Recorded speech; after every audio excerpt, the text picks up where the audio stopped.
हाथ थामा था कि नहीं बेटा अकेली नहीं है। मेरे को कहा बाया तू अकेली बोली, और 36 कौम की जनता थी, उन्होंने साथ दिया कि नहीं बहन आगे बढ़ो। क्योंकि जब टिकट का निर्णय हुआ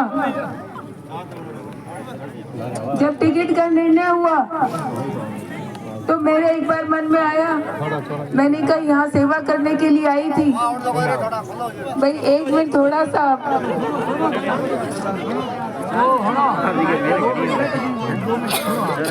यही बात है कि आपका आशीर्वाद और स्नेह तो खूब मिल रहा है, लेकिन अगर ये केवल माहौल में ही रह गया और भीड़ में ही रह गया और अगर वोट में तब्दील नहीं हुआ तो ये आशीर्वाद, ये संतों का आशीर्वाद कैसे बनेगा।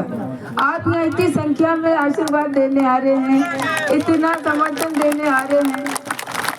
मेरी आपसे विनती है कि आपके बीच में दो बात रखने आए हैं। जब टिकट का निर्णय हुआ था तो बाप जी सबसे पहले थे जिन्होंने हाथ पकड़ा था, और आप सब थे 36 कौम के लोग जिन्होंने हाथ पकड़ा था कि नहीं बेटा अकेली नहीं, बाया तू अकेली नहीं है। क्योंकि जब मैं बाड़मेर आई थी, जयपुर छोड़ के आई थी, तो एक ही भाव लेकर आई थी कि रामदास जी और गंगाराम जी की तरह सेवा करनी, और उसके लिए लगातार प्रयास किया। पहली बार चुनाव हार गए, लेकिन उस वक्त भी हिम्मत नहीं हारी।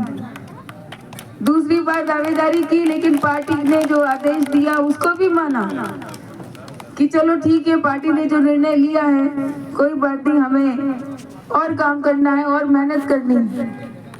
लेकिन इस बार आपने देखा कि जिस तरह से निर्णय हुआ, बात टिकट कटने की नहीं है, कट्टी बहुतों की है, सबको टिकट मिलती नहीं है, लेकिन जिस तरीके से निर्णय हुआ और जो बात पे निर्णय हुआ, बात मान सम्मान पे आ गई। रामदास जी और गंगाराम जी के परिवार के मान सम्मान की बात आ गई, बाड़मेर के 36 कौम की जनभावना की बात आ गई।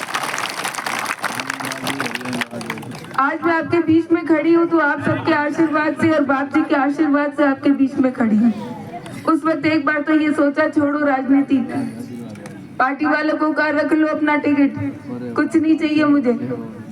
मैंने सोचा मैं भी भगवा पहन लेती हूँ, बाप जी की शरणों में चली जाती हूँ कि बाप जी अब आप पहनो और आगे क्या करना।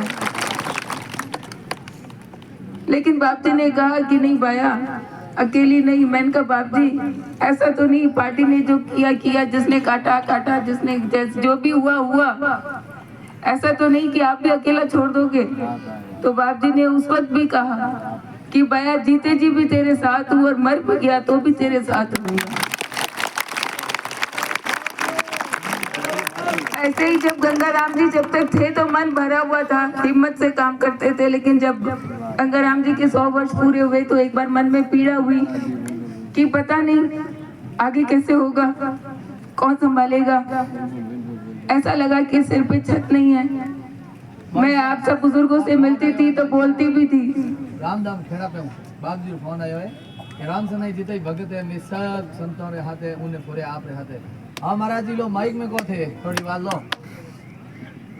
हम बोलो महाराज जी। राम जी राम।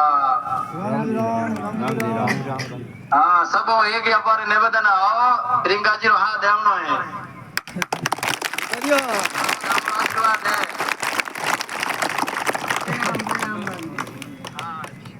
राम जी राम महाराज जी, राम जी राम महाराज जी प्रणाम। देखो ये कोई ईश्वरीय शक्ति है, सभी संतों का आशीर्वाद, वहाँ तेरा पास आशीर्वाद, भाई बाप जी का आशीर्वाद है, तब ये सब आज ये मेला लगा है और आज आप सब यहाँ बैठे हैं। मैं जितना धन्यवाद दूँ उतना कम है। एक गंगाराम जी नहीं, आज तो हजारों हजार गंगाराम जी यहाँ बैठे हैं।